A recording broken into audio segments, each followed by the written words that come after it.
அல்ஹம்துலில்லாஹி ரப்பில் ஆலமீன் வல் ஆகிபத்து லில் முத்தகீன் வலா உதுவான இல்லா அலல் ஸாலிமீன் வஸல்லல்லாஹு வஸல்லம் அலா நபியினா முஹம்மதின் வ அலா ஆலிஹி வ ஸஹ்பிஹி அஜ்மஈன். அம்மா பாத்.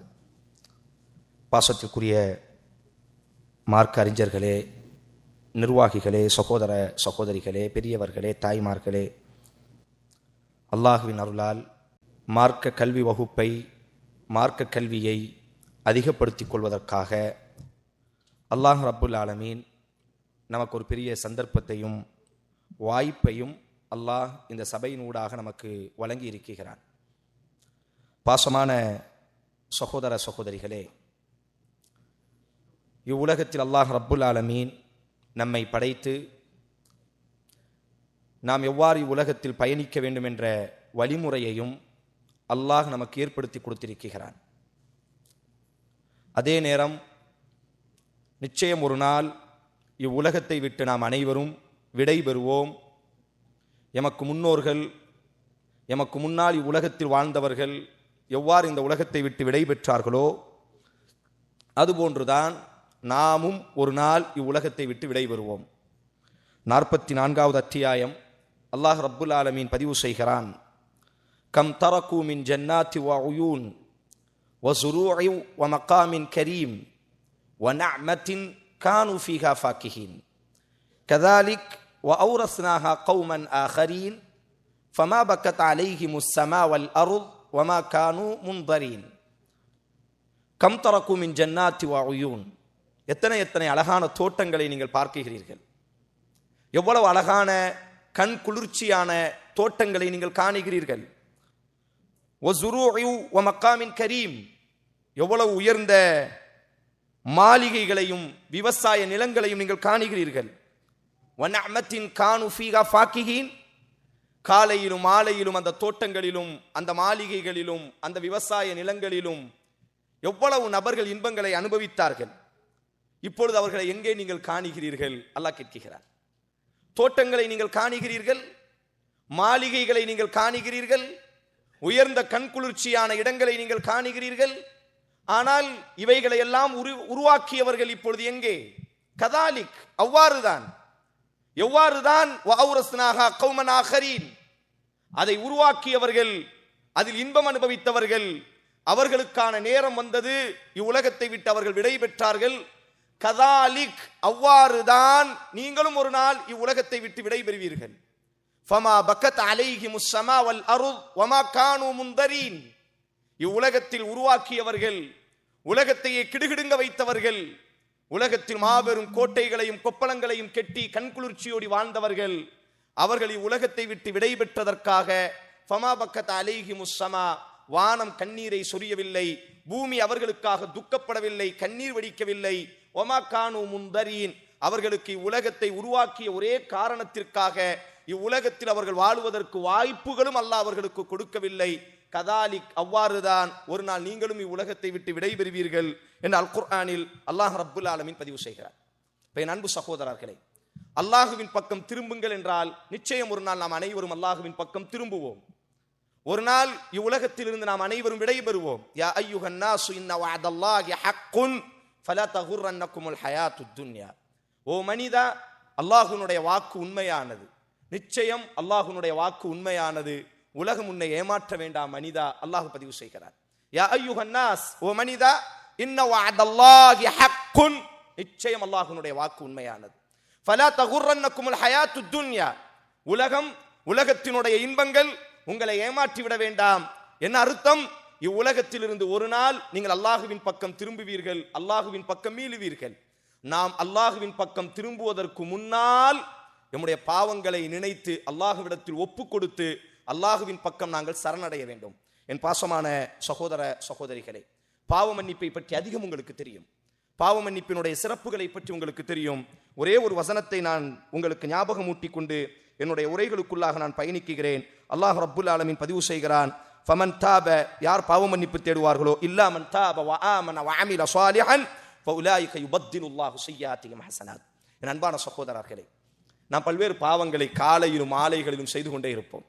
அல்லாஹ் ரப்புல் ஆலமீன் குர்ஆனில் அல்லாஹ் ஸஹீஹுல் புகாரி ரசூலுல்லாஹி ஸல்லல்லாஹு அலைஹி வஸல்லம் அவர்கள் பதிவு செய்கிறார்கள் அல்லவா, அல்லாஹ் மனிதனை பார்த்து பேசுகிறான். இப்ன ஆதம் ஓ ஆதமினுடைய மகனே, காலையிலும் நீ பாவம் செய்கிறாய், மாலையிலும் நீ பாவம் செய்கிறாய். ஒவ்வொரு நாளும் ஏதோ ஒரு விதத்தில் நாங்கள் பாவம் செய்து கொண்டே இருக்கிறோம். ஆனால் அல்லாஹ் ரப்புல் ஆலமீன் பதிவு செய்கிறான், இல்லா மன் தாப வ ஆமன வ அமில சாலிஹன். உன்னுடைய பாவத்திற்காக நீ அழுதால், நீ செய்த பாவத்தை முன்னிறுத்தி என்னிடத்தில் ஒப்பு கொடுத்தால், இனி நான் பாவம் செய்ய மாட்டேன் என்று என் பக்கம் நீ மீண்டு வந்து விட்டால், உங்களது பாவங்களை நான் மன்னிப்பேன் என்று அல்லாஹ் சொல்லவில்லை. ஃபஉலாஇக யுபத்திலுல்லாஹு ஸய்யிஆத்திஹிம் ஹஸனாத்தின்.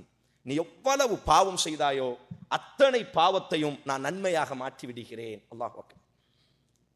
நம்மில் விபச்சாரம் செய்தவர்கள் உண்டு, நம்மில் ஆபாச படங்கள் பார்த்தவர்கள் உண்டு, நம்மில் வட்டி வாங்கியவர்கள் உண்டு, நம்மில் ஃபர்தான தொழுகைகளை கதா செய்தவர்கள் உண்டு, நம்மில் பிற மனிதர்களுக்கு அநீதம் செய்தவர்கள் உண்டு, அல்லாஹுவினுடைய விஷயத்தில் வரம்பு மீறி நடந்தவர்கள் நம்மில் உண்டு.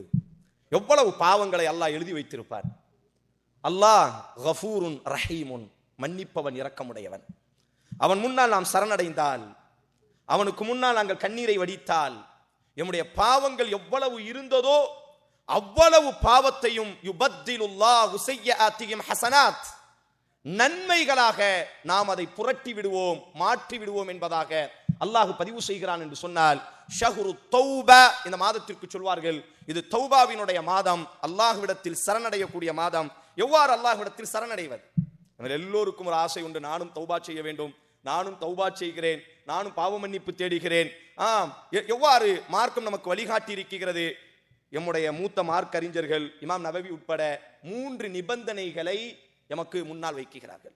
நம்முடைய பாவங்கள் அனைத்தும் அல்லாஹுவால் மன்னிக்கப்பட வேண்டுமையானால், நம்முடைய பாவங்கள் அனைத்தும் நன்மைகளாக புரட்டப்பட வேண்டுமையானால், ஒரு 3 நிபந்தனைகளை தௌபாவிற்கு எம்முடைய முன்னோர்கள், ஹதீஸினுடைய அறிஞர்கள், எம்முடைய சலஃபுகள் வைக்கிறார்கள். அதில் முதல் நிபந்தனை ஐயுக்ரா அனில் மஅசியா, அந்த பாவத்தை விட்டு முதலில் விலகுவது. இந்த பாவத்தை விட்டு முதலில் விலகுவது. நாம் பாவம் செய்து கொண்டே இருப்போம். நம்மிலே பல சகோதரர் வட்டி வாங்கி கொண்டே இருப்பார். ஆனால் இது போன்ற ஜும்மாக்களில் அல்லது இது போன்ற குத்துபாக்கள், இது போன்ற நசீகத்துகளில் கண்ணீர் வடிப்பார், இரவு நேரத்தில் தஹஜ்ஜத்தில் கரங்களை உயர்த்துவார். ஆனால் அந்த பாவத்தை விட்டு அவர் விலக மாட்டார். ஃபலா தலூமன்ன இல்லா நஃப்ஸா, உனது ஆன்மாவை நீயே நிந்தித்துக் கொண்டிருக்கிறாய். அப்ப முதலில் அல்லாஹ் நம்மை மன்னிக்க வேண்டுமையானால் முதல் நிபந்தனை என்னவென்று சொன்னால், தௌபாவினுடைய முதல் நிபந்தனை, அந்த பாவத்தை விட்டு நாம் முதலில் வெளியேற வேண்டும். அந்த பாவத்திற்கான சந்தர்ப்பத்தை விட்டு நாம் வெளியேற வேண்டும். சஹீஹுல் புகாரி 99 கொலைகளை செய்துவிட்டு நம்ம எல்லோருக்கும் தெரிந்த விஷயம். ஒரு பெரிய அறிஞரிடத்தில் வந்து தனக்கான பாவ மன்னிப்பு இருக்கிறதா என்று கேட்ட பொழுது, உன்னையெல்லாம் அல்லாஹ் மன்னிக்கவே மாட்டான் என்பதாக அந்த அறிஞர் சொல்கிறார். தவறான அறிஞர். அவரையும் கொலை செய்து 100 கொலைகளை அவர் நிரப்பமாக்குகிறார். கடைசியாக ஆனாலும் அந்த மனிதனினுடைய ஒரு கவலை என்னவென்று சொன்னால், நான் பாவம் செய்து கொண்டே இருக்கிறேன் என்றாலும் அல்லாஹ் என்னை மன்னிப்பானா என்ற தேடுதல் அவரிடத்தில் இருந்தது. உண்மையான ஒரு அறிஞரிடத்திலே போய் அவன் முறையிட்ட பொழுது அந்த அறிஞர் அவனை பார்க்கிறார். இவன் பாவம் செய்வதற்கான காரணம் இந்த சூழல்களில் இவன் முதலிலே அமைந்திருக்கிறது. இந்த சூழலை விட்டு முதலில் இவனை நாம் பாதுகாக்க வேண்டும். சொன்னார், அல்லாஹ் உன்னையும் மன்னிப்பான், உன்னையும் அல்லாஹ் மன்னிப்பான். இல்லா என்றாலும் ஒரே ஒரு நிபந்தனை இருக்கிறது. நீ இருக்கக்கூடிய இந்த நகரத்தை விட்டு முதலில் நீ வெளியேற வேண்டும். இங்கு இருந்து கொண்டு நீ பாவமும் செய்கிறாய், அல்லாஹ்விடத்தில் கரங்களையும் உயர்த்துகிறாய். இது உன்னை நீ ஏமாற்றிக் கொண்டிருக்கிறாய். அல்லாஹ் என்னை மன்னிக்க வேண்டும் என்பதாக நினைக்கிறாய். ஆபாச படங்கள் சமீப காலம் இன்றைய ஆண் பெண் வயோதிகர்கள், கல்வி கற்றவர்கள், கல்வி கற்காதவர்கள் எல்லோரினுடைய அந்தரங்கங்களுக்குள்ளாக இன்றைக்கு நுழைந்திருக்கக்கூடிய ஹசன் பஸ்ரி சொல்வார்கள், எங்களது நபி கூட உருவாக்கியவர்கள் ஒற்றை முகமுடையவர்கள். அவர்களுக்கு இரட்டை முகம் இருந்ததாக நாங்கள் காணவில்லை. அவர்களுக்கு அந்தரங்கத்திலும் ஒரு முகம் இருக்கும், வெளிப்படையிலும் ஒரு முகம் இருக்கும். அல்லாஹ் பாதுகாக்க வேண்டும். நம்ம ஒவ்வொருவரும் அல்லாஹ் நம்மை விசாரணை மன்றத்தில் நிப்பாட்டுவதற்கு முன்னால் நம்மை நாம் இந்த ரமதானில் நிப்பாட்டிக் கொள்ளலாம். ஒவ்வொருவருக்கும் தெரியும், என்னுடைய என்னுடைய வாழ்க்கை, என்னுடைய பெட்ரூம், என்னுடைய வாழ்க்கை, என்னுடைய தனிப்பட்ட வாழ்க்கை, என்னுடைய அந்தரங்கமான வாழ்க்கை எவ்வாறு இருக்கிறது. இப்போ முதலில் நாம் தௌபா செய்கிறோம் என்று சொன்னால் அந்த சூழல்களில் முதலில் நாம் வெளியேற வேண்டும். அந்த பாவத்தை விட்டு முதலில் நாம் வெளியேற வேண்டும். அல்லாஹுவே, இத்தனை ஆண்டு காலம் நான் பாவம் செய்தேன், அல்லாஹுவே எனக்கு நீ ஆயுளை நீட்டி கொடுத்தாய். இதோ நான் மனம் திருந்துகிறேன். என்னோடு இருந்த எத்தனையோ நபர்கள் இன்றைக்கு இல்லை. அல்லாஹ்வின் தூதர் சொன்னார், மறுமையினுடைய அடையாளங்களில் ஆக பெரிய அடையாளம் திடீரென்ற மரணங்களை நீங்கள் அதிகமாக கேள்விப்படுவீர்கள். ஆரம்பத்திலிருந்து சொல்லப்பட்டது, நம்ம ஒவ்வொருவரினுடைய உறவுகளில் இந்த 2 வருடத்தில் ஒருவரை நாம் இழந்திருப்போம். நம்ம ஒவ்வொருவரும் ஒரு நல்ல நண்பரை இந்த 2 வருடத்தில் நாம் இழந்திருப்போம். நம்ம ஒவ்வொருவரும் ஏதோ ஒரு நேசத்திற்குரியவர்களை அல்லாஹ் ரப்பல் ஆலமீன் நமக்கு எவ்வளவு நாட்களை மீதம் வைத்திருக்கிறான் என்று நமக்கு தெரியாது. ஆதலால் என் பாசமான உறவுகளே, முதலில் தௌபாவிற்கான முதல் நிபந்தனை என்று சொன்னால் அந்த பாவத்தை வெளியேறு. எத்தனை நாட்களுக்கு அல்லாஹ்வின் தூதர் ஸஹீஹ் முஸ்லிமின் எல்லோருக்கும் தெரியும் இந்த நபிமொழி, நீங்கள் எப்படி வாழுகிறீர்களோ அப்படித்தான் அல்லாஹ் உங்களுக்கு மரணத்தை கொடுப்பார். உஸ்மான் இப்னு அஃபான் ரலியல்லாஹு அன்ஹுவுக்கு பெயர் என்ன? ஜாமிஉல் குர்ஆன், குர்ஆனை தொகுத்தவர், குர்ஆனினுடைய நேசர். ஒவ்வொரு நபி தோழருக்கும் ஒவ்வொரு அடைமொழிகள் இருந்தால் உஸ்மான் இப்னு அஃபான் ரலியல்லாஹு அன்ஹுவுடைய அடைமொழி என்ன? இந்த உலகத்திற்கு குர்ஆனை பரப்பியவர். அவருடைய மரண நேரம் குர்ஆனில் ரத்தம் பட்டவராகவே மரணித்தார். ஒரு மனிதர் எப்படி வாழ்வாரோ அப்படித்தான் அல்லாஹ் மரணத்தை கொடுக்கிறார். அப்ப நாங்கள் பாவத்தினுடைய அந்த விழுதுகளில், பாவத்தினுடைய ஆள் கிணறுகளில் கிடந்து நாங்கள் வாழ்ந்து கொண்டே இருக்கிறோம் என்று சொன்னால் பாவம் செய்த நிலையிலேயே எங்களினுடைய மரணங்கள் வரும். ஆதலால் தான் பாவத்தை தௌபாவிற்கான முதல் நிபந்தனை என்னவென்று சொன்னால் அந்த பாவத்தை விட்டு நாம் வெளியேற வேண்டும். அந்த பாவம் செய்து கொண்டிருக்கக்கூடிய நிலையில் அல்லாஹ் நம்மை பாதுகாக்கட்டும். நாம் தௌபா செய்வது என்பது அந்த தௌபாவிற்கு நாம் மோசடி செய்து கொண்டிருக்கக்கூடிய ஒரு காரணம். இரண்டாவதாக எந்த மாலா ஃபிஅலி, அதை நினைத்து வருந்த வேண்டும். நான் செய்த அந்த காரியத்தை நினைத்து வருத்தம் ஏற்பட வேண்டும். அல்லாஹ்விடத்தில் கண்ணீர் வடிக்க வேண்டும். அல்லாஹுவே, நீ எனக்கு அருள்களை பொழிந்தாய். அல்லாஹுவே, நான் உனக்கு மாறு செய்த பொழுதும் கூட எனது பாவங்களை நீயே மறைத்திருக்கிறாய். இமாம் மாலிக் சொல்வார்கள், நாம் அனைவரும் நிர்வாணமானவர்களே. அல்லாஹ் நம்மை மறைக்காவிட்டால், நம்முடைய அந்தரங்கங்களை அல்லாஹ் வெளிப்படுத்தி விட்டால், ஒரு தாய் ஒரு மகனை நேசிக்க மாட்டாள் சகோதரனே. என்னுடைய அந்தரங்கத்தை அல்லாஹ் வெளிப்படுத்தி விட்டால் எனது மனைவி என்னோடு வாழ மாட்டாள். என்னுடைய தாய் என்னுடைய அந்தரங்கத்தை அல்லாஹ் எனக்கு வெளிப்படுத்தி விட்டால், அல்லாஹு சித்தீருன், அல்லாஹ் மறைக்கக்கூடியவன். அல்லாஹ்விடத்தில் கதற வேண்டும், ரப்பே, நான் உனக்கு எத்தனையோ பாவங்களை நான் செய்திருக்கிறேன். அலம் தர அன்னல்லாஹ் யஅலமு மா ஃபிஸ் ஸமாவாதி வல் அர்ض், மனிதா, உனக்கு தெரியாதா வானம் பூமியில் உள்ள அனைத்தையும் அல்லாஹ் அறிகிறான் என்று உனக்கு தெரியாதா? மா யகூனு மின் நஜ்வா ஸாலிஸத்தின் இல்லா ஹுவ ராபிஉகும், நீங்கள் மூவர் இருந்தால் அல்லாஹ் நான்காவதாக அங்குண்டு, நீங்கள் ஐவர் இருந்தால் ஆறாவதாக அல்லாஹ் அங்குண்டு. எண்ணிக்கைகள் கூடட்டும் குறையட்டும், எவ்வளவு இருந்தாலும் அல்லாஹ் உங்களை காணுகிறான் என்று உங்களுக்கு தெரியாதா? அல்லாஹுவை பக்கத்தில் அமர வைத்துக் கொண்டு நம்ம ஒவ்வொருவரும் எத்தனையோ பாவங்களை நாம் செய்திருக்கிறோம். அதை நினைத்து கதற வேண்டும், அல்லாஹுவே, நீ காணுகிறாய் என்ற உணர்வோடு நான் செய்த பாவங்கள் அதிகம் யா அல்லாஹ். அல்லாஹும்ம ஃபிர்லி ذنبي குல்ல ஜில்லஹு வ திக்கா வ அவ்வலஹு வ ஆகிரா வ அலானியதஹு வ சிர்ரா. அல்லாஹ்வின் தூதரினுடைய பாவ மன்னிப்பினுடைய ஆகப்பெரிய ஒரு பிரார்த்தனை, அல்லாஹுவே, நான் தெரிந்து செய்த பாவங்கள், தெரியாம செய்த பாவங்கள். அல்லாஹ்விடத்தில் நாம் அதிகம் கதற வேண்டும். இரண்டாவது நிபந்தனை, நாம் பாவ மன்னிப்பு தேடிவிட்டேன் என்பதாக நாங்கள் மதி மயக்கத்தில் இருப்பதல்ல. பாவ மன்னிப்பிற்காக கரங்களை உயர்த்தும் பொழுது தனிமையில் அமர்ந்து கொண்டு நாங்கள் கதற வேண்டும். அந்த பாவத்தை அல்லாஹ்விடத்தில் சொல்லி அழ வேண்டும். நாம் என்ன நினைக்கிறோம் என்று சொன்னால், ஜும்மாவிலே கரங்களை உயர்த்துவது, சில நேரங்களில் கரங்களை உயர்த்தி நம்முடைய தேவைகளை கேட்கும் பொழுது கதறுவதெல்லாம் பாவ மன்னிப்பு என்பதாக நாம் நினைத்து வைத்திருக்கிறோம். அல்ல சகோதரர்களே, அதற்காக ஒரு பிரத்யோகமான ஒரு ஏற்பாடு செய்யப்பட வேண்டும். தினமும் பிரத்யோகமாக அல்லாஹ்விற்கு முன்னால் தனிமையில் அமர்ந்து, ரஜுலுன் ஹாலியன் ஃபஃபாவத் ஐனா, தனிமையில் அமர்ந்து கொண்டு அல்லாஹ்வினுடைய நினைவுகளால் யார் கண்ணீர் வடிப்பாரோ, யுதில்லுஹுமுல்லாஹு ஃபி ظில்லிஹி யௌம லா ظில்ல இல்லா ظில்ல, அர்ஷினுடைய நிழலை அல்லாஹ் அவருக்கு கொடுக்கிறான். நம்மிலே ஒவ்வொருவரும் பாவ மன்னிப்பிற்கு முன்னால் முதலில் அந்த பாவத்தை விட்டு வெளியேற வேண்டும். இரண்டாவதாக தனிமையில் அமர்ந்து நாம் என்ன பாவம் செய்தாலும் அல்லாஹு அலீமும் பிதாத்தி சுதூர், அல்லாஹ் மிக அறிந்தவன், நம்முடைய பாவங்களை அல்லாஹ்விடத்தில் வாயால் ஒப்புக் கொடுக்க வேண்டும். இந்த பாவத்தை நான் செய்தேன் யா அல்லாஹ், என்னை நீ மன்னிக்கணும் என்பதாக அல்லாஹ்விடத்தில் நாங்கள் கண்ணீர் வடிக்க வேண்டும். மூன்றாவதாக ஒரு உறுதிமொழியை அல்லாஹ்விடத்தில் நாம் ஏற்படுத்த வேண்டும். அல்லாஹ்விடத்தில் நாம் ஒரு உறுதிமொழியை ஏற்படுத்த வேண்டும். அல்லாஹுவே, நான் பாவம் செய்தவனாக இருக்கலாம், இதோ இப்பொழுது அந்த பாவத்தை விட்டு நான் தூரமாக்குகிறேன். அந்த பாவத்தை நினைத்து நான் கண்ணீர் வெடித்து உன் முன்னால் சரணடைகிறேன். இனி நான் அந்த ஒரு பாவத்தை நான் செய்ய மாட்டேன் என்பதாக அல்லாஹ்விடத்தில் நாங்கள் உறுதிமொழி எடுத்துக்கொள்ள வேண்டும். இந்த மூன்று நிபந்தனைகள் யாரினுடைய தௌபாவில் சீராகுமோ, யார் இந்த மூன்று நிபந்தனைகளின் ஊடாக தங்களினுடைய பாவங்களுக்காக அல்லாஹ்விடத்தில் தௌபா செய்வார்களோ, உலாயிக யுபத்திலுல்லாஹு ஸய்யிஆத்திஹிம் ஹஸனாத், அவர்களினுடைய பாவங்கள் அனைத்தையும் அல்லாஹ் ரப்புல் ஆலமீன் நன்மைகளாக மாற்றுவான் என்பதாக அல் குர்ஆனில் அல்லாஹ் ரப்புல் ஆலமீன் பதிவு செய்கிறான். பாசமான சகோதரர்களே, ஒரு 2 வரலாறை மட்டும் நான் உங்களுக்கு பதிவு செய்கிறேன், நேரத்தினுடைய சுருக்கம். அல்லாஹ்விற்கு ஒரு பெயர் உண்டு, அஸ்-சபூர், பொறுமையாளன். அல்லாஹ்வுக்கு ஒரு பெயர் அஸ்-சபூர், மிகவும் பொறுமையாளன். அல்லாஹ்வின் தூதர் ஸல்லல்லாஹு அலைஹி வஸல்லம் ஸஹீஹுல் புகாரி, அல்லாஹ்விற்கு குழந்தைகள் உண்டு என்று சொல்லும் பொழுதும் கூட அந்த அல்லாஹ்விற்கு குழந்தைகள் இருக்கிறார்கள் என்று சொல்பவர்களுக்கும் கூட யர்சுகுஹும், அல்லாஹ் உணவளிக்கிறானே, அவனை விட ஒரு சிறந்த பொறுமையாளியை உலகத்தில் எங்கும் பெற்றுக்கொள்ள முடியாது. அந்த பொறுமையாளி, உயர்ந்த பொறுமையாளன், ஒரு குறிப்பிட்ட லிகுல்லி அஜலின் கிதா, ஒவ்வொருவருக்கும் ஒரு குறிப்பிட்ட நேரங்களை வைத்திருக்கிறான். வலா தஹ்சபன்னல்லாஹ காஃபிலன் அம்மா யஅமலு தாலிமூன். சூரா இப்ராஹிம்.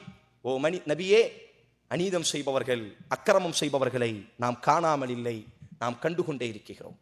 இன்னமா சில சகோதரர்கள் சொல்வதுண்டு, ஒரு வட்டி வாங்குகிறார், எவ்வளவு நலவாக வாழுகிறார், என்னுடைய தோழன் என்னுடைய ரூம்பில் என்னோடு பயணிக்கிறார், அவன் தான் அதிகம் நிம்மதியோடு இருக்கிறார், ஆனால் ஒரு வக்து தொழுகை கூட தொழுவது கிடையாது, பெண்களோடு தவறான முறையில் இருக்கிறார், அவர்தான் நிம்மதியாக வாழ்ந்து கொண்டிருக்கிறார். ஹலாலை பல சகோதரிகள் சொல்வதுண்டு, நாங்கள் ஹிஜாபை பேணுகிறோம், நாங்கள் உம்ரா செய்கிறோம், நாங்கள் ஹஜ்ஜி செய்கிறோம், நாங்கள் ஒவ்வொரு நேர தொழுகையையும் அல்லாஹ்வுக்காக நேரம் தவறாமல் தொழுகிறோம், ஆனால் அல்லாஹ் எங்களை காயப்படுத்துகிறான், அல்லாஹ் எங்களை கஷ்டப்படுத்துகிறான். ஆனால் இனி ஒரு சமூகத்தை பாருங்கள், எவ்வளவு அநீதம் செய்கிறார்கள், அக்கிரமம் செய்கிறார்கள், அல்லாஹ்வினுடைய கட்டளைக்கு மாறு செய்கிறார்கள், நிம்மதியாக வாழுகிறார்கள். இல்லை. வலா தஹ்சபன்னல்லாஹ காஃபிலன் அம்மா யஅமலு தாலிமூன். நபியே, அநீதம் செய்பவர்களை, பாவம் செய்பவர்களை அல்லாஹ் காணாமல் இல்லை. இன்னமா யுஅக்கிருஹும், அல்லாஹ் அவர்களுக்கு அவகாசம் கொடுக்கிறான். லியௌமின், ஒரு நாளுக்காக. தஷ்கசு ஃபீஹில் அப்சார், அவர்கள் மீளாவிட்டால் அல்லாஹ் அவர்களை பிடிப்பான். பிடிக்கக்கூடிய அந்த ஒரு நாள், அந்த ஒரு நாளுக்காக அல்லாஹ் அவர்களுக்கு அவகாசம் கொடுக்கிறான். என் பாசமான சகோதரர்களே, இமாம் தஹபி ரஹ்மஹுல்லாஹ் கிதாபுல் கபாயிர் என்ற தன்னுடைய புத்தகத்தில் இமாம் தஹபி நேரடியாக பார்த்த ஒரு வரலாற்றை அந்த கிதாபில் பதிவு செய்கிறார். சந்தையில் இமாம் தஹபி நிற்கிறார். நின்று கொண்டிருக்கக்கூடிய நேரம் ஒரு திடீரென்று ஒரு சப்தம், மன் ரஆனி ஃபலா யظ்லிமன்னா அஹதா, உலகமே என்னை காணுங்கள், யாருக்கும் யாருக்கும் அநீதம் செய்யாதீர்கள். மன் ரஆனி, என்னை காணுங்கள், ஃபலா யظ்லிமன்னா அஹதா, யாருக்கும் அநீதம் செய்யாதீர்கள், யாருக்கும் தீங்கு செய்யாதீர்கள், யாரினுடைய உரிமைகளையும் பறிக்காதீர்கள். எல்லாம் அந்த சப்தம் வந்த இடத்தை திரும்பி பார்த்தால் ஒரு மனிதன் கைகள் வெட்டப்பட்டு, இமாம் தஹபி மிகப்பெரிய அறிஞர், இஸ்லாமிய வரலாற்றில் இமாம் தஹபி தங்கத்தில் ஜொலிக்கக்கூடிய முத்துகள் என்று, வைரங்கள் என்று சொல்லப்படும். இமாம் தஹபி அந்த சூக்கில் நிற்கும் பொழுது நடந்த இந்த சம்பவம் கிதாபுல் கபாயிர், பெரிய அவரினுடைய புத்தகத்தில் எழுதப்பட்ட வரலாறு. சப்தம் அந்த இடத்தை நோக்கி எல்லோரும் திரும்புகிறார்கள். ஒரு மனிதனினுடைய கரம் வெட்டப்பட்டு, அந்த கரத்தில் இருந்து ரத்தம் ஃபுல்லா வெட்டப்பட்டு ரத்தமும் சலமும் வடிந்து கொண்டு புண்கள் அரித்து கொண்டிருக்கிறது. இந்த சப்தம் வந்தவுடன் எல்லோரும் அவன் சுற்றி நிற்கிறார்கள். ஒரு தைரியத்தில் நாம் இருக்கிறோம், நாம் பாவம் செய்து விட்டோம், யாரும் நம்மை காணவில்லை என்ற ஒரு தைரியத்தில், நாம் அநீதம் செய்கிறோம், யாரும் நம்மை கண்காணிக்கவில்லை என்ற ஒரு தைரியத்தில், சனஸ்தத்ரிஜுஹும் மின் ஹைஸு லா யஅலமூன், அல்லாஹ் அவர்களை பிடிப்பான் சன்னம் சன்னமாக, ஆனால் அவர்களுக்கு அது தெரியாது. அல்லாஹ் சொல்கிறார். அந்த மனிதன் எல்லாரும் அப்படி சத்தம் வந்த இடத்துல எல்லாரும் ஜாமா வாங்குறது எல்லாம் நிப்பாட்டிட்டு அவனை சுத்தி நிற்கிறார்கள். கேட்டார்கள், என்ன சொல்கிறாய், என்ன காரணம், ஏன் இப்படி கொடூரமான ஒரு உருவமாக நிற்கிறாய், கை வெட்டப்பட்டிருக்கிறது, ரத்தங்களும் சலங்களும் புழுத்து வடிகிறது, என்ன காரணம்? அவன் சொன்னான், என்னுடைய வரலாற்றை நான் உங்களுக்கு சொல்கிறேன், அதற்காகத்தான் இந்த சப்தமிட்டேன். என்ன வரலாறு, உனக்கான வரலாறு? நான் வாழ்ந்த இந்த ஊர் இருக்கிறதே, இந்த ஊரிலேயே நான் தான் மிகப்பெரிய ஒரு பலசாலியாக, ஆற்றல் மிக்கவனாக இருந்தேன். எனக்கு நிகர் இந்த ஊரில் மிகப்பெரிய ஜப்பார் என்பதாக, முத்தகப்பிர் என்பதாக நான் நினைத்தேன். அவன் சொல்கிறான், அடக்கி ஆளக்கூடிய அளவிற்கு நான் என்பதாக நினைப்பிலே நான் இருந்தேன். என்னை கண்டு எல்லோரும் பயப்படக்கூடிய அளவிற்கு ஊரினுடைய மிகப்பெரிய ஒரு முக்கியஸ்தர் நான். அதற்கு தோதுவாக அல்லாஹ் எனக்கு உடல் ஆரோக்கியத்தையும் அல்லாஹ் எனக்கு கொடுத்திருந்தார். யார் எனது உடலை பார்த்தாலும் என்னுடைய அந்த கம்பீரத்தை பார்த்து பயப்படுவார்கள், அந்த அளவிற்கு நான் வலுமிக்கவனாக இருந்தேன்.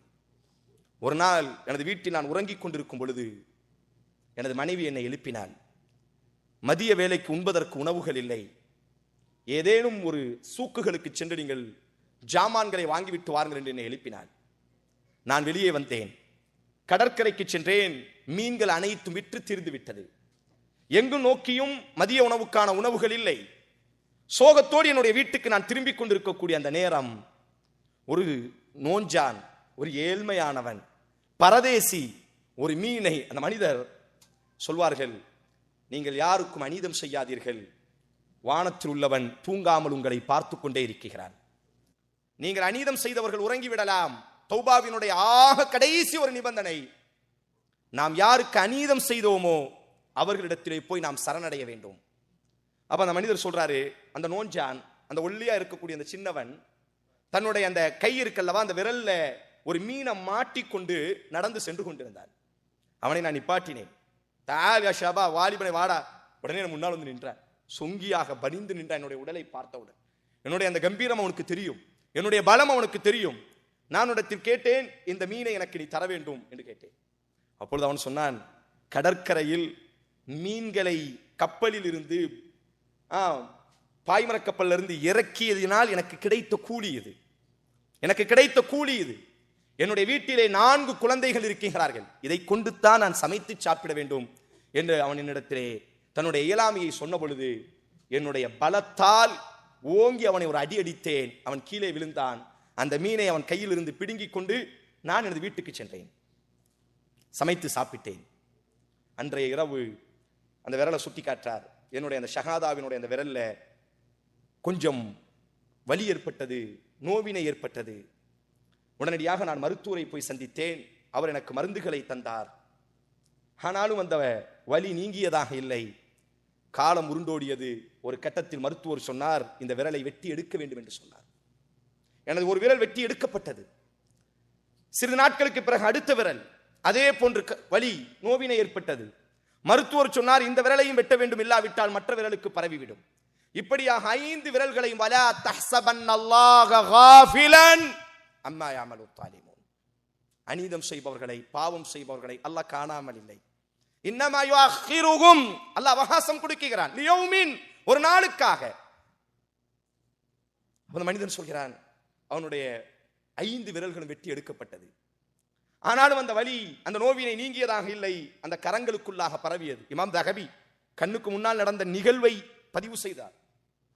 அவனை கண்டு எழுதிய வரலாறு இது. இந்த கைகளுக்குள்ளாக அந்த நோவினை ஏற்பட்டது, இதுவரை வெட்டப்பட்டது. ஆனாலும் அந்த நோவினை மேலே ஏறியது. கடைசி இது முழுவதும் வெட்டி எடுக்கப்பட்டது. ஆனால் நோவினை மட்டும் தீர்ந்ததாக இல்லை, உடல் முழுவதும் நோவினை பரவிவிட்டது. என்னுடைய பாலிய சிநேகிதன், என்னுடைய பழைய நண்பன் ஒரு நாள் என்னை நோய் நலம் விசாரிப்பதற்காக எனது வீட்டுக்கு வந்தான். அவன் எனது நிலைமையை பார்த்து கண்ணீர் வடித்து என்னிடத்தில் கேட்டான், என் அன்பு சகோதரனே, ஏன் இப்படி, நீ யார்? உனது உடலை பார்த்து மெய் மறந்தவர்கள் இந்த ஊரில் உண்டு. எவ்வளவு ஆற்றல் மிக்கவன், சிதைந்து கிடக்கிறாயே, எப்பொழுது இருந்து இந்த மாற்றம் என்பதாக அவன் இடத்தில் கேட்ட பொழுது நான் அவனிடத்தில் சொன்னேன், நான் ஒரு மீனை சாப்பிட்டேன். அந்த மீனை சாப்பிட்டதிலிருந்து எனக்கு முடியவில்லை. விரல்கள் காயமானது, விரல்கள் வெட்டப்பட்டது, கரம் வெட்டப்பட்டது, முழு கையும் வெட்டப்பட்டு விட்டது. ஆனாலும் இந்த நோவினை மட்டும் தீர்ந்ததாக இல்லை. அப்பொழுதுதான் அந்த பாலிய சிநேகிதன் நண்பன் கேட்டான், யாரிடத்தில் அந்த மீனை வாங்கினாய், எங்கே வாங்கினாய்? அப்பொழுதுதான் அவனுடைய தலையில் கொட்டுகிறது, ஆம், அந்த மீனை ஒரு நோஞ்சான், ஒரு பலகீனமானவன் அந்த மீனை தனது குடும்பத்திற்காக எடுத்துச் சென்ற பொழுது நான் அவனினுடைய கரத்தில் இருந்து பிடுங்கி அவனை நோவினைப்படுத்தி நான் அந்த மீனை வாங்கிட்டு வந்தேன். அன்றைய தினத்திலிருந்து நான் இந்த காயங்களையும் கஷ்டங்களையும் அனுபவிக்கிறேன். அந்த சிநேகிதன் சொன்னான், என் அன்பு சகோதரனே, இந்த நோவினை ஒரு நாளும் உன்னை விட்டு விலகிச் செல்லாது. உனது கரங்கள் வெட்டப்பட்டதை போன்று உனது உடல்கள் கூறு போடப்படும். அதற்கு முன்னால் யாரை நீ காயப்படுத்தினாயோ, யாரிடத்திலே போய் நீ அநீதம் செய்தாயோ, அவனிடத்தில் நீ மன்னிப்பு தேடாத வரை இதற்கான தீர்வு உனக்கு இல்லை என்பதாக என்னுடைய சிநேகிதன் சொன்னதற்கு பிறகு அந்த நோஞ்சானை தேடி நான் பல நாட்கள் நடந்தேன். ஒரு நாள் அவர் சொல்றாரு பாருங்க, ஒரு மலைக்கு மேலே அந்த நோஞ்சான் இறங்கி வருகிறார். இமாம் தஹபி இடத்தில் அவன் சொல்கிறான், யா செய்யிதி, அந்த கீழே நின்றவன், அந்த கைகள் காயப்படுத்தப்பட்டு கைகள் துண்டானவன், தன்னை பெரிய பலசாலியாக நினைத்து ஒரு காலத்தில் அநீதம் செய்தவன், மீனை திருடியவன் சொல்கிறான். அந்த மேல இருந்து அந்த நோஞ்சான் கீழே இறங்கி வரும் பொழுது, யா செய்யிதி, எனது தலைவனே, உன்னை தான் நான் தேடிக்கொண்டிருக்கிறேன், என்னை உனக்கு தெரிகிறதா? அப்பொழுது அவன் சொன்னான், நீங்கள் யார் என்று எனக்கு தெரியவில்லை. இமாம் தஹபி சொல்கிறார்கள், நாம் அநீதம் ஒரு மனிதனுக்கு செய்திருப்போம், அவன் மறந்திருப்பான். ஆனால் ஒரு நீதவானன் வானத்தில் இருக்கிறான், அவனுக்கு எந்த மறதியும் இல்லை, அவனுக்கு தூக்கம் இல்லை, அவன் யாரையும் எதையும் மறக்கப் போவதும் இல்லை. உடனே அவன் தன்னை ஞாபகப்படுத்துறான், ஒரு நாள் நீ மீன் வாங்கி விட்டு சென்றாய் அல்லவா என்னுடைய தலைவனே, உன்னை ஒரு நாள் உன்னிடத்திலிருந்து அந்த மீனை பறித்தான் அல்லவா ஒரு பலசாலி, அந்த பலசாலி தான் நான். உடனே அந்த நோஞ்சான் சொல்கிறான், ஆம், எனக்கு தெரிகிறது. அப்பொழுது அவன் கையை பிடிச்சி இந்த கையால கதறுகிறான், என்னை நீ மன்னிக்க வேண்டும். அப்பொழுது அவன் சொன்னான், உங்களை நான் மன்னிக்கிறேன். அப்ப அந்த பலசாலி கேட்கிறான், நீ என்ன கேட்டாய் அல்லாஹ்விடத்தில்? உன்னிடத்திலிருந்து நான் மீனை பிடுங்கினேன் அல்லவா, மீனை பிடுங்கி அந்த பொழுது நீ என்ன அல்லாஹ்விடத்தில் பிரார்த்தனை செய்தாய்? அல்லாஹும்ம ஹாதா கவியுன் அலா பிகுவத்திஹி அலா ضعفி வஅخذ மின்னி மா ரஸக்தனி ظلما فأرني فيه قدرتك. அல்லாஹ்வே, ஊரிலே இவன் மிகப்பெரிய பலசாலி என்பதாக இவன் நினைத்துக் கொண்டிருக்கிறான். அவனினுடைய பலத்தால், என்னுடைய பலகீனத்தால் அவனினுடைய பலத்தை என்னிடத்திலே அவன் காட்டிவிட்டான். ஆனால் நீ தான் காதிர் என்பதாக நான் நம்பிக்கொண்டிருக்கிறேன். உன்னுடைய பலத்தை அவனிடத்திலே நான் காண வேண்டும். அந்த பலசாலி கண்ணீரோடி கீழே விழுந்து சொன்ன வார்த்தை, நஹம் அல்லாஹு காதிருன், அல்லாஹுவே பலமிக்கவன். அல்லாஹு காதிருன், அல்லாஹுவே பலமிக்கவன். நஹ்னு துஅஃபா, நாம் அனைவரும் பலகீனமானவர்கள் சகோதரர்களே. அன்பு சகோதரர்களே, பாவங்களை அல்லாஹ் மறக்கக்கூடியவன் அல்ல. பாவங்களை அல்லாஹ் மறக்கக்கூடியவன் அல்ல. கணக்கெடுத்துக் கொண்டிருக்கிறான். அல்லாஹுவின் பக்கம் மீள்வோம், அல்லாஹுவின் பக்கம் சரணடைவோம். யாருக்கேனும் நாங்கள் அநீதம் செய்திருந்தால் அவர்களினுடைய கரங்களை பிடித்து இந்த ரமதானினுடைய மாதத்திலேயே நம்மை நாம் பரிசுத்தப்படுத்திக் கொள்வோம். 2 வரலாறு என்று நான் ஞாபகப்படுத்தியிருந்தேன். இரண்டாவதாக ஒரு வரலாறை நான் சொல்லி என்னுடைய உரையை நான் நிறைவு செய்கிறேன். இரவு நேரங்களில் எப்பொழுதெல்லாம் நாம் அநீதம் செய்ய தோன்றுமோ, எப்பொழுதெல்லாம் இன்றைய சமூகம் பொருளாதாரத்தை நோக்கி ஓடக்கூடிய ஒரு சமூகத்தை நாம் இருக்கிறோம். உடன் பிறந்தவர்களுக்கு அநீதம் செய்யக்கூடிய ஒரு காலகட்டம். அல்லாஹுவை பேச்சிலே வைத்திருக்கிறோம், அல்லாஹுவை எழுத்தில் வைத்திருக்கிறோம், அல்லாஹுவை ஆடையில் வைத்திருக்கிறோம். அல்லாஹுவை நம்முடைய பெட்ரூமினுடைய வாழ்க்கையில் இல்லை சகோதரர்களே, அல்லாஹுவை நம்முடைய அந்தரங்கத்தில் இல்லை சகோதரர்களே. அல்லாஹ் பேசுவதற்கு அல்லாஹ் பயன்படுத்தப்படுகிறது, தர்க்கம் செய்வதற்கு அல்லாஹ் பயன்படுத்தப்படுகிறது, ஆம் விவாதம் செய்வதற்கு அல்லாஹ் பயன்படுத்தப்படுகிறது. நான் அநீதம் செய்தால் நிச்சயம் அல்லாஹ் என்னை பிடிப்பான் என்ற அந்த விஷயத்தில் மனிதன் லாவண்யமாக தன்னை மறந்து விடுகிறான். அதாலத்து ஸமா என்ற ஒரு புத்தகம் உண்டு. ஈராக்கை சார்ந்த ஒரு அறிஞர் எழுதிய ஒரு புத்தகம். இந்த புத்தகத்தில் இந்த புத்தகத்தினுடைய அர்த்தம் வானலோகத்தின் நீதிமன்றங்கள் என்று சொல்லப்படும். உலகத்தினுடைய நீதிமன்றங்கள் இருக்கிறது அல்லவா, உலகத்தினுடைய நீதிமன்றங்கள் விலை கொடுத்து வாங்கப்படும். உலகத்தினுடைய நீதிமன்றங்கள் சாதாரணமாக எம்முடைய நாவாற்றல்களால் நாங்கள் தப்பித்துக் கொள்ள முடியும். உலகத்தினுடைய நீதிமன்றங்கள் எம்முடைய வெளிப்படையை பார்த்து நீதம் செலுத்த முடியும். அதாலத்து ஸமா, வானலோகத்தில் ஒரு நீதிமன்றம் இருக்கிறது. அந்த நீதிமன்றம் எம்முடைய அந்தரங்கங்களை காணக்கூடிய ஒரு நீதிமன்றம். அந்த நீதிமன்றம் எந்த செல்வங்களும் அந்த நீதிமன்றத்திலே, யாரினுடைய லஞ்சமும் அந்த நீதிமன்றத்திலே எடுபடாது. வலா ஷஃபிய, யாரினுடைய சிபாரிசும் அந்த நீதிமன்றத்தில் எடுபடாது. அந்த வானலோகத்தினுடைய நீதிமன்றம் என்ற அந்த தலைப்பில் அந்த புத்தகத்தில் ஒரு வரலாற்றை அந்த ஆசிரியர் பதிவு செய்கிறார். ஈராக்கினுடைய பக்தாத் ஒரு இறைச்சிக்காரர் இருந்தார். பக்தாதில் காலையில் தஹஜ்ஜத் நேரத்தில் எழுந்திருப்பார். அவருக்கு ஒரு 4-5 குழந்தைகள் உண்டு, மனைவி. அமைதியான ஒரு மனிதர், யாரோடையும் எந்த வம்புக்கும் செல்ல மாட்டார். ஒரு 20 வருடமாக பக்தாதில் வாழ்ந்து கொண்டிருக்கிறார். ரொம்ப அமைதியானவர். தஹஜ்ஜத் நேரத்தில் எழுந்திருப்பது, தன்னுடைய கத்திகளை எடுத்துக்கொண்டு ஆடுகள் இருக்கக்கூடிய அந்த மேய்ச்சல் நிலங்களுக்கு செல்வார். ஆடுகளை அறுத்துவிட்டு ஃபஜ்ரினுடைய தொழுகையை நிறைவு செய்ததற்கு பிறகு ஆட்டினுடைய அந்த கரியை உரித்து நகரத்திற்கு கொண்டு வந்து வித்துக் கொண்டிருக்கக்கூடிய ஒரு இறைச்சி வியாபாரி. அல்லாஹுவின் பக்கம் மீள்வோம், அல்லாஹ் நம்மை காணாமல் இல்லை. நம்மில் பல தைரியம் உண்டு. நம்ம சகோதர சகோதரிகளுக்கு திருந்துவதற்கு வாய்ப்பு இருக்கிறது, திருந்துவதற்கு இன்னும் காலம் இருக்கிறது. நாம் இன்னும் நீண்ட ஆயுளோடி வாழ்ந்து விடலாம். இல்லை சகோதரர்களே, இன்ன பத்ஷ ரப்பிக லஷதீத், அல்லாஹ் சொல்கிறார். அல்லாஹ்வுடைய பிடி மிக கடுமையானதாக இருக்கும். நாம் யோசிக்காத இடத்தில் அல்லாஹ் பிடித்துக் கொண்டிருப்பான். நாம் பாவம் செய்யும் பொழுது, அது அல்லாஹ்விற்கு பாவம் செய்தாலும் சரி, சக மனிதனுக்கு நாங்கள் அநீதம் செய்தாலும் சரி, அல்லாஹ்வுடைய பிடி என்பது நாம் யோசித்தே இருக்க மாட்டோம். அந்த இடத்தில் வந்து அல்லாஹ் நின்று கொண்டிருப்பான். அந்த மனிதர் ரொம்ப நல்ல மனிதர். 20 வருட காலம் கூஃபா பக்தாதினுடைய வீதிகள் மிகவும் பெயர் போன ஒரு மனிதர், நியாயமாக நல்லவராக வாழக்கூடிய ஒரு மனிதர். ஒரு நாள் ஃபஜ்ர் தொழுகைக்கு முன்னால் எப்பொழுதும் அவர்களுடைய ஆதத் வழக்கமாக கத்தி எடுத்துட்டு வயக்காட்டுக்கு செல்கிறார். ஆட்டு மந்தைகள் ஆட பிரிச்சு அறுத்துட்டு இருக்கும் பொழுது திடீரென்று ஒரு அசரீதியான ஒரு சப்தம், கொல்லாதீர்கள் என்னை கொல்லாதீர்கள் என்பதாக ஒரு சப்தம். அந்த இடத்துக்கு போய் பார்க்கிறாரு. ஒருவன் இரத்த வெள்ளத்தில் மிதந்து கொண்டு கிடக்கிறார். அவன் வயிற்றுல குத்தப்பட்டு ரத்தங்கள் வெளியேற்றப்பட்டு மரணித்து செத்து கிடக்கிறான். இவர் அப்படி மெய் மறந்து இவனை யார் கொண்டிருப்பார்கள் என்று சுத்தி கித்தி பார்க்கும் பொழுது ஒட்டுமொத்த ஊரும் திரண்டு விட்டார்கள். இவரினுடைய கையில கத்தி இருக்கு, ஆடறுத்த கத்தி. இவர் மேல் ஃபுல்லா ரத்தம். உடனே மக்கள் எல்லோருக்கும் நம்பிக்கையும் இல்லை, இவர் இப்படிப்பட்ட நபரும் அல்ல, இந்த பாவத்தை செய்யக்கூடியவரும் இவர் அல்ல, இதுவரை யாரையும் காயப்படுத்தியதும் இல்லை, இவரை பற்றி இதுவரை எல்லோரும் நல்ல வார்த்தை. ஆனால் நம்பவும் முடியவில்லை, நம்பாமல் இருக்க முடியவில்லை. முஷுர்தா போலி அதிகாரிகள் வருகிறார்கள், இவரை கைது பண்றாங்க. ஏன்னா இவர்கிட்ட தான் கத்தி இருக்கு, இவர் உடம்பு தான் ரத்தம் இருக்கிறது, செத்து கிடக்கிறான் ஒருவன். அப்படி ஆனால் யார் கொலை செய்திருக்க வேண்டும்? அவர் சொல்றாரு, இல்ல அது எனக்கு தெரியாது, நீதிமன்றத்தில் நிப்பாட்டப்படுகிறது, எனக்கு தெரியாது, நான் இதை செய்யவில்லை என்பதாக எவ்வளவோ பேசி பார்க்கிறார். நீதிமன்றத்தை பொறுத்தவரையில் தலீல் ஆதாரங்களை கொண்டு தீர்ப்பு கொடுக்கப்படும்.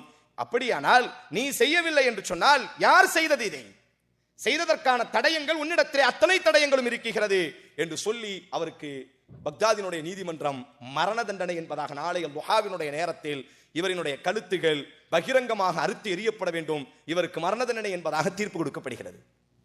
மறுநாள் துஹா நேரம் கைகள் கெட்டப்பட்டு பக்தாதினுடைய வீதிகளுக்கு கொண்டு வரும் பொழுது அவரினுடைய அந்த பெண் குழந்தைகள், அதாவது இந்த கிதாபை எழுதிய ஆசிரியர் ரஹீம் அவரும் இந்த களத்தில் நின்று எழுதிய வார்த்தை, எல்லோரும் நின்று அழிகிறார்கள். குறிப்பாக அவனுடைய பச்சிலம் குழந்தைகள் எல்லோரும் அழிகிறார்கள், ஊரே அழிகிறது.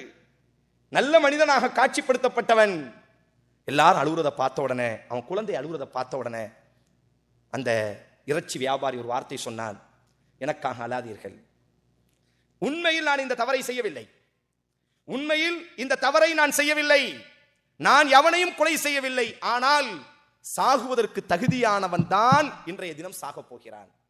எல்லோருக்கும் ஆச்சரியம், இந்த கொலையை நீ செய்யவில்லை என்று சொல்கிறாய், ஆனால் நீயே சொல்கிறாய் சாகுவதற்கு தகுதியானவன் என்பதாக. ஆம், இந்த கொலையை நான் செய்யவில்லை. ஒரு 20 வருடத்திற்கு முன்னால் நான், இந்த ஊர் எனக்கு சொந்த ஊர் அல்ல, கூஃபா தான் என்னுடைய சொந்த ஊராக இருந்தது. 20 வருடமாகத்தான் நான் பக்தாதில் வாழ்ந்து கொண்டிருக்கிறேன். 20 வருடத்திற்கு முன்னால் நான் ஒரு படகோட்டியினுடைய மகன், என்னுடைய தகப்பன் ஒரு படகோட்டி. யூப்ரட்டிஸ் நதிக்கரையிலே இக்கரையில் மக்களை ஏற்றி கொண்டு அக்கறையிலே நான் மக்களை இறக்கி விடுவேன். ஈராக்கினுடைய நதியில் அங்கிருக்கக்கூடிய மக்களை ஏற்றிக்கொண்டு இந்த கரையில் இறக்குவது, இதுதான் என் தகப்பனினுடைய தொழில். தகப்பன் மரணித்தார், படகு எனக்கு உரிமையானது. எனது தகப்பனினுடைய தொழிலை நான் செய்து கொண்டிருந்தேன்.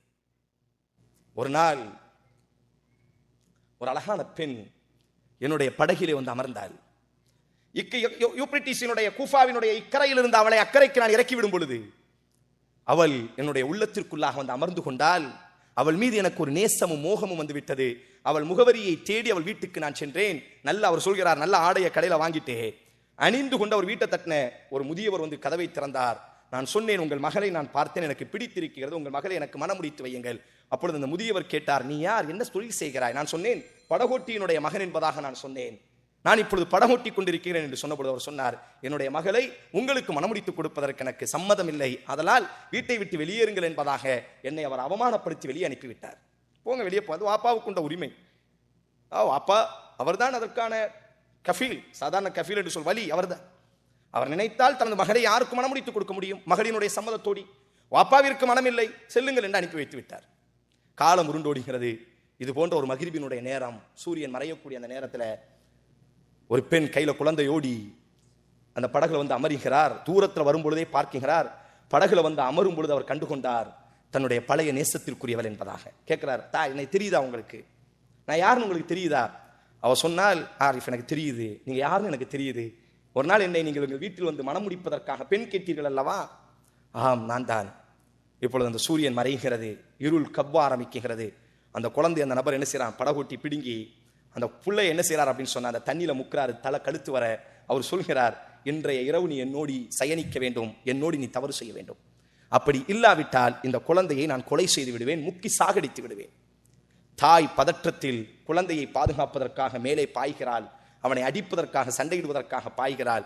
ஓங்கி தாயை தள்ளுகிறான், தலை மண்டையிலே முட்டுகிறது. அந்த இடத்திலேயே தாய் மரணிக்கிறார். குழந்தையை முக்கி சாகடித்து விட்டு படகை கவுத்தி போட்டாரு. ஃபுல்லா வெளியில வந்து சொல்லிட்டாரு. படகு ஓட்டி கொண்டிருக்கக்கூடிய நேரம் திடீரென்று சூழல் மாறியது, படகு கவிழ்ந்தது. தாய்க்கும் சேய்க்கும் நீச்சல் தெரியாது, ஆதலால் அவர்கள் மரணித்து விட்டார்கள். நானுமோ படகோட்டியினுடைய மகன், காலம் காலமாக யூப்ரட்டிஸ் நதிக்கரையில் மிதக்கக்கூடியவன், எனக்கு நீச்சல் தெரிந்தது, ஆதலால் நான் தப்பித்து விட்டேன். உலகம் அனைவரும் நம்பினார்கள், யாரும் மறுக்கவில்லை. பேசிய வார்த்தை மிக தெளிவானது, மிக தெளிவாக ஆதாரத்தை கொண்டு வந்து வைத்தார். உலகமே நம்பியது, கூஃபா நகரமே நம்பியது. ஆம், உண்மைதானே, அவர்களுக்கு நீச்சல் தெரியவில்லை, ஆதலால் மரணித்து விட்டார்கள். படகோட்டிக்கு நீச்சல் தெரிந்தது, ஆதலால் தப்பித்து விட்டார். அதற்கு பிறகு அந்த படகோட்டி சொல்றாரு, அதுக்கு பிறகு எனக்கு அங்க இருக்க மனசில்லை, அந்த படகை வித்துட்டு பக்தாதுக்கு வந்து இறைச்சி கடை நடத்தி 20 வருஷ காலம் நான் வாழ்ந்து கொண்டிருந்தேன். எல்லோரும் மறந்தார்கள் என்று நான் நினைத்தேன். அதாலத்து ஸமா, வானத்தில் ஒரு நீதிபதி இருக்கிறான், அவன் எப்பொழுதும் மறக்க மாட்டான். நான் இந்த கொலையை செய்யவில்லை, இந்த கொலைக்கும் எனக்கும் எந்த சம்பந்தமும் இல்லை. ஆனால் 20 வருடத்திற்கு முன்னால் நான் ஒரு அநீதம் செய்தேன் அல்லவா, அல்லாஹ் இப்பொழுது அந்த அநீதத்திற்கு என்னை பிடித்திருக்கிறான். அன்று செய்த ஒரு பாவத்திற்கு அல்லாஹ் அன்றைக்கு கணக்கெடுத்தான், இன்றைக்கு கணக்கு தீர்த்திருக்கிறான். அதனால அன்பான சகோதரர்களே, அல்லாஹுவின் பக்கம் மீள்வோம். அல்லாஹுவின் பக்கம் நாம் மீண்டு விட்டால், திரும்பி விட்டால், அல்லாஹ் நம் மீது பாசங்களை, அல்லாஹு அஃப்ரஹு அஷத்து பி தௌபத்தி அப்தி, நாம் அல்லாஹுவின் பக்கம் மீளும் பொழுது அல்லாஹ் மகிழ்ச்சி அடைகிறான். எல்லை இல்லாத அளவிற்கு அல்லாஹ் மகிழ்ச்சி அடைகிறான். ஆதலால் என் பாசமான உறவுகளே, இந்த ரமதானினுடைய நேரம் நம்முடைய பாவங்கள் அல்லாஹ்விடத்தில் ஒப்புக் கொடுக்கக்கூடிய நேரம். இந்த ரமதானினுடைய நேரம் அல்லாஹ்விடத்தில் நாம் செய்த அநீதத்திற்காக அல்லாஹ்விடத்தில் கதறக்கூடிய நேரம். அதே போன்று நம்முடைய சக தோழர்களுக்கு நாம் அநீதம் செய்திருந்தால், நம்முடைய சக நண்பர்களுக்கு நாம் அநீதம் செய்திருந்தால், அல்லாஹ் அந்த தௌபாவினுடைய 4வது நிபந்தனை, மனிதர்களுக்கு மத்தியில் நடைபெற்ற அந்த பாவங்களுக்கு மனிதர்களிடத்தில் நீங்கள் மன்னிப்பை பெறாதவரை அல்லாஹ் உங்களை மன்னிக்க மாட்டான். எல்லோரையும் ஏமாற்றலாம், எல்லோரினுடைய கண்களையும் நாங்கள் திருடலாம், எல்லோரிடத்திலும் நம்முடைய நாவாற்றல்களால் தப்பித்துக் கொள்ளலாம். வானத்தில் ஒரு நீதிபதி இருக்கிறான், அஹ்கமுல் ஹாக்கிமீன், நீதிபதிகளுக்கெல்லாம் ஆகப்பெரிய ஒரு நீதிபதி, கணக்கெடுக்கக்கூடியவன். இன்னல்லாஹ ஸரீஉல் ஹிசாப், கணக்கெடுக்கக்கூடியவன், விரைவாக கணக்கெடுக்கக்கூடியவன் இருக்கிறான். அவனுக்கு முன்னால் நாம் நிப்பாட்டப்படுவதற்கு முன்பு, இந்த உடலில் இருந்து உயிர் பிரிவதற்கு முன்பாக, அல்லாஹுவே எங்கள் பாவங்களை நீ மன்னிப்பாயாக, நாங்கள் தெரிந்து செய்த எல்லா பாவங்களை நீ மன்னிப்பாயாக, நாங்கள் தெரியாமல் செய்த பாவங்களை நீ மன்னிப்பாயாக. அல்லாஹுவே நாங்கள் ஒத்துக்கொள்கிறோம், அபூ லக பிதம்பி, ரசூல் ஸல்லல்லாஹு அலைஹி வஸல்லம் சய்யிதுல் இஸ்திக்ஃபார், என்னுடைய எல்லா பாவத்தையும் நான் ஒத்துக்கொள்கிறேன் யா அல்லாஹ். அபூ பின்னிஅமத்திக அலை, நீ என் மீது செய்த அருள்கொடையையும் நான் ஒத்துக்கொள்கிறேன் யா அல்லாஹ். என்னுடைய பாவங்களை மன்னிப்பாயாக. நீ மன்னிக்காவிட்டால் எங்களை யா உமை யக்ஃபிரு ஸுனூப இல்லல்லாஹ், அல்லாஹ்வை தவிர உங்கள் பாவங்களை எவனால் மன்னிக்க முடியும் என்பதாக அல்லாஹ் கேட்கிறான். அப்ப அல்லாஹுவின் பக்கம் நாம் மீள்வோம். மீண்டதற்கு பிறகு அல்லாஹ் ரப்புல் ஆலமீன் ஒரு சுபிட்சமான வாழ்க்கையை இவ்வுலகத்திலும் நாளை மறு உலகத்திலும் அல்லாஹ் நமக்காக ஏற்பாடு செய்திருக்கிறான். அல்லாஹ் ரப்புல் ஆலமீன் உங்களையும் நம்மையும் மரணிப்பதற்கு முன்னால் பரிசுத்தவான்களாக அல்லாஹ் மரணிக்க வைக்கட்டும். எல்லா நேரமும் அல்லாஹ்விடத்தில் தௌபா செய்யக்கூடியவர்களாக, பாவங்கள் செய்தவுடன் அல்லாஹ்விடத்தில் மீளக்கூடியவர்களாக, ஒரு பாவத்தை செய்ததற்கு பிறகு அதே பாவத்தை திரும்பி செய்யாத அளவிற்கு அல்லாஹுவினுடைய பாதுகாப்போடி அல்லாஹ் இந்த உலகத்தில் உங்களையும் நம்மையும் வாழ வைக்கட்டும். வாஹிர் தவானா அல்ஹம்துலில்லாஹி ரப்பில் ஆலமீன். அஸ்ஸலாமு அலைக்கும் வரஹ்மத்துல்லாஹி வபரகாத்துஹு.